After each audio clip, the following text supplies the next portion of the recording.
You have completed your certification. You have the right qualification. Off you go. You find yourself in Thailand. Amazing Thailand. You're ready to start your teaching journey. But are you aware of the realities? I guess not. Well, it's time for a rude awakening. This is part 1 of the series, Reality Check in Thailand. Part 2 is on tourists visiting the kingdom. So let's continue.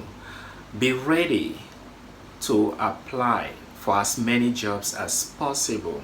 If you are a newbie, getting a job in the kingdom isn't easy, especially for a non-native English speaker. You will give in so many applications. Schools will tell you to fill application forms. They will promise to give you a call. But at the end of the day, nobody will bother to call you.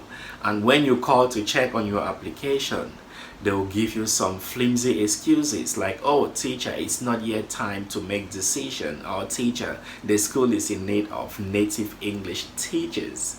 The next thing that you have to bear in mind is the fact that as a non-native English teacher, you might be required to work in the countryside. Forget about the beautiful jobs in big cities, beautiful jobs in terms of the good or paid package, because those jobs are reserved for native English speakers, those with white skin per se. So please, as a non-NES, especially if you're a color teacher, forget about those jobs in big cities. Most schools will accept you to work in the villages or less developed areas, so brace yourself for that.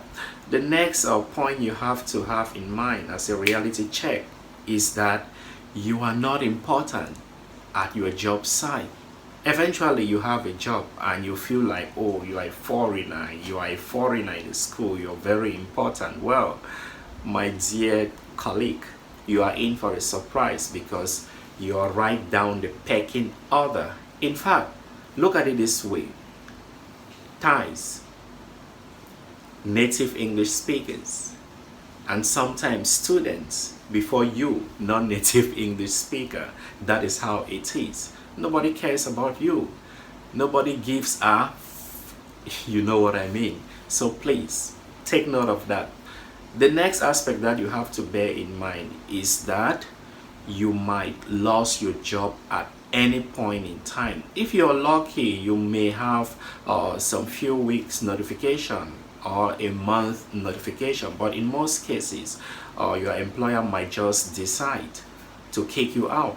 So brace yourself to move around and look for new jobs. Keep your mind open and always remember, when one door closes, there is another door which is waiting for you widely open. So never give up. Be prepared to have more responsibilities for a little paid package. Most schools will employ you and you will sign a contract, but the reality is that what you sign on paper isn't what you will experience at your job site. You will have a lot of other duties that will come your way, and there will be no extra pay on that. So you are expected to practically do all those things without any complaint. Remember, you've got to smile if you want to keep that job of yours. So please take note of these 5 points as you prepare for your teaching journey in the kingdom. Be prepared to expect any situation. Be prepared to accept whatever situation that befalls you, because not everyone at your job site is your friend. Do your job, get paid, and go home. As simple as that. Happy working in Thailand. See you guys. Bye-bye. So you've completed your certification. Oh my God. No.